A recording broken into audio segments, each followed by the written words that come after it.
and the sick and wounded, many of them due to the direct and indiscriminate use of force by the Indian occupation forces, unable to access even emergency health services. For 6 weeks and counting, Kashmiri's political leadership of all shades has been held under house arrest, imprisoned and gagged.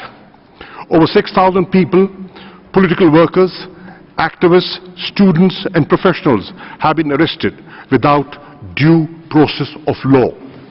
Many of them have been forcibly shipped to jails all over India under draconian laws operative in the Indian-occupied Jammu and Kashmir.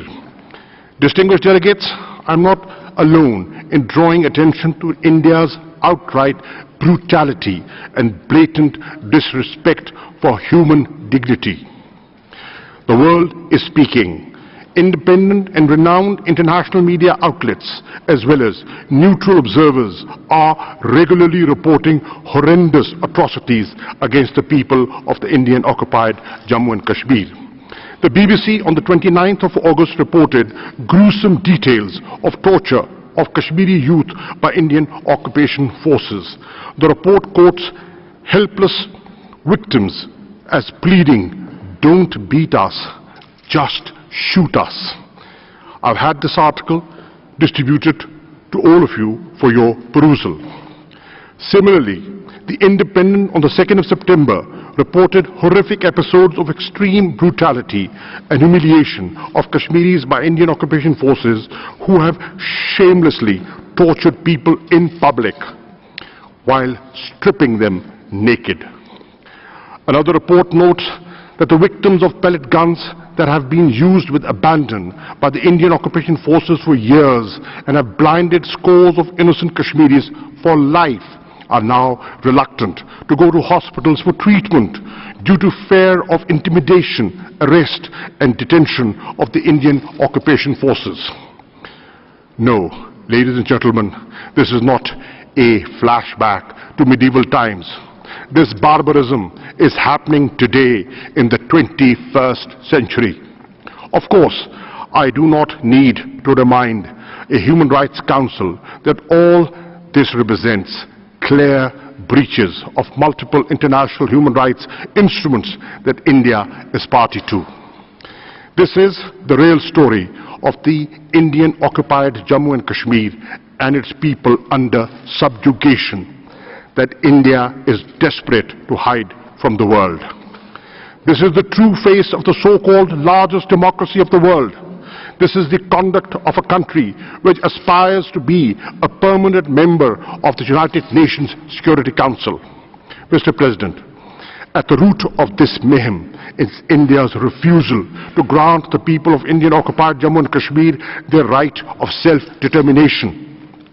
This 7-decade-old travesty of justice has been compounded by the present Indian government's nefarious and twisted dream outlined explicitly in the ruling party's manifesto to turn by force of arms Jammu and Kashmir's Muslims majority into a minority. India's unilateral actions of 5th August 2019 of altering the status of occupied Jammu and Kashmir, recognized as a disputed territory by the UN Security Council, are illegal under international law. With these illegal changes, India's presence is, by its own yardstick, a naked foreign occupation. These measures contravene the 4th Geneva Convention that prohibits migration to and from an occupied territory. They are also a flagrant violation of several UN Security Council resolutions. India's assertion that these actions are its internal affair is patently false. As a matter of fact, Jammu and Kashmir has been on the agenda of the United Nations for over 17 years now. The meeting of the Security Council on the 16th of August to discuss the Jammu and Kashmir dispute is an attestation of this fact. What is happening in Indian-occupied Jammu and Kashmir is not a country-specific situation. in this Council's parlance. The atrocities and abuses are being inflicted upon the people of a disputed and occupied territory as affirmed by international law.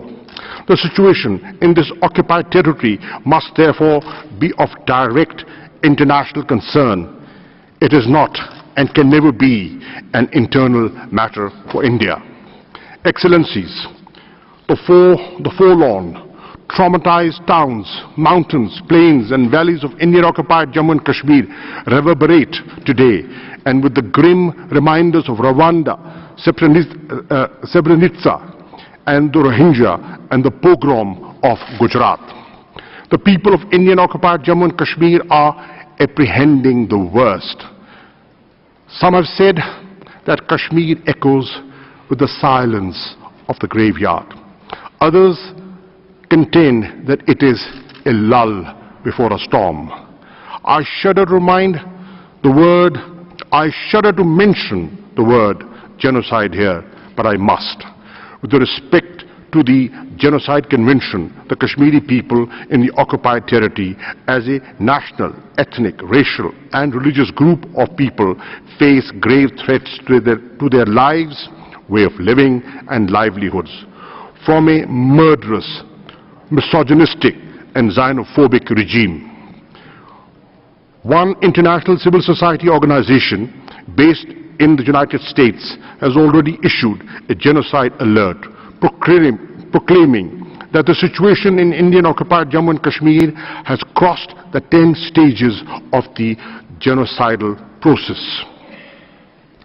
Distinguished delegates, India's effort to hide its atrocities in the Indian-occupied Jammu and Kashmir by falsely labeling it terrorism and cross-border terrorism are shameless and indefensible. Pakistan has suggested a number of bilateral and multilateral mechanisms that would disprove India's self-serving claims. We have recently proposed to double the strength of the UN observers mission to monitor the line of control. India outrightly rejects all these proposals. I have every fear that India will once again resort to false flag operations and the use of the bogey of terrorism as a red herring to divert international opinion, even attack Pakistan.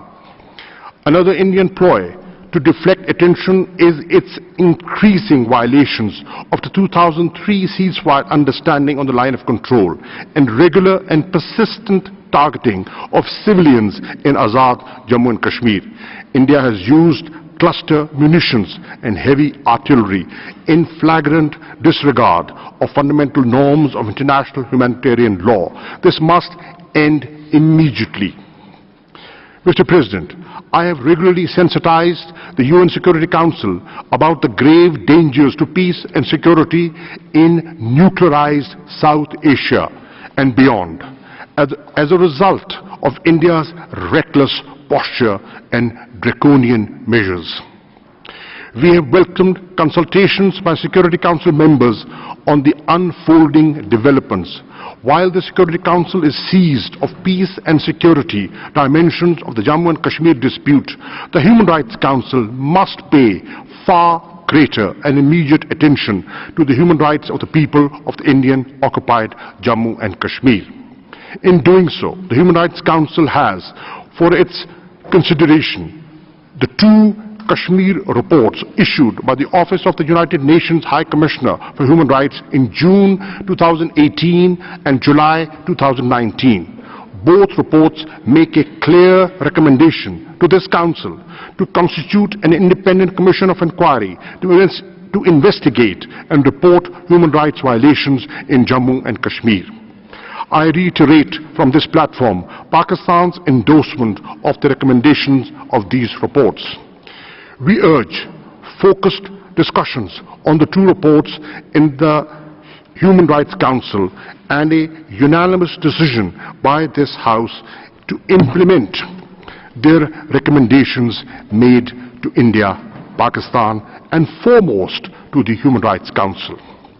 If India has nothing to hide, it should allow unhindered access to the Commission of Inquiry as recommended by the UN High Commissioner. Pakistan stands ready to allow access to the proposed Commission of Inquiry or other mechanisms on our side of the line of control, together with similar access to Indian-occupied and Jammu and Kashmir. Mr. President, the Human Rights Council must pay heed to the plight of the Kashmiri people and address the warning signs of a looming catastrophe. For this, the Council should immediately take the following steps. 1. Urge India to immediately stop the use of pellet guns, end the bloodshed, lift the curfew, reverse the clampdown and communications blackout, restore fundamental freedoms and liberties, release political prisoners, stop targeting human rights defenders, and fulfill obligations under the United Nations Security Council resolutions and various human rights instruments as required by international law.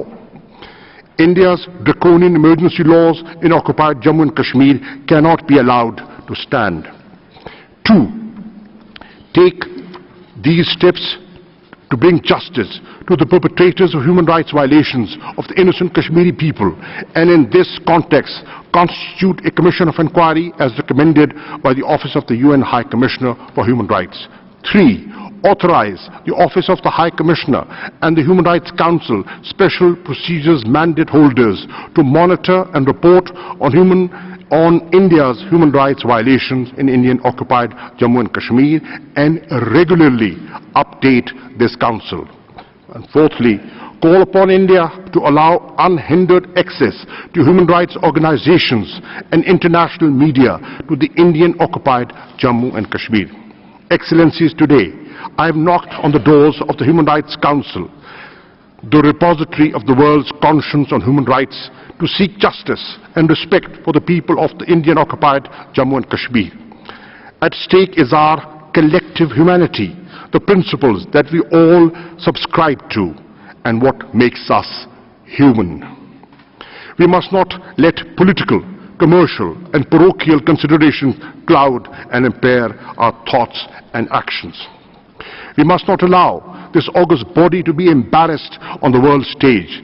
As a founding member of this Council, Pakistan feels morally and ethically bound to prevent this from occurring. But to do so, we must not remain indifferent to the tragedy that is unfolding before our eyes. We must act decisively and with conviction. Distinguished delegates, let us not forget that history is replete with failed, barbaric campaigns to wage demographic wars to change facts on the ground. India's attempt must fail, but this inevitability must occur without allowing the illegal Indian occupation forces to spill any more innocent blood. For 7 decades, the people of Indian-occupied Jammu and Kashmir have awaited implementation of the United Nations Security Council resolutions prescribing a plebiscite to honor their right to self-determination.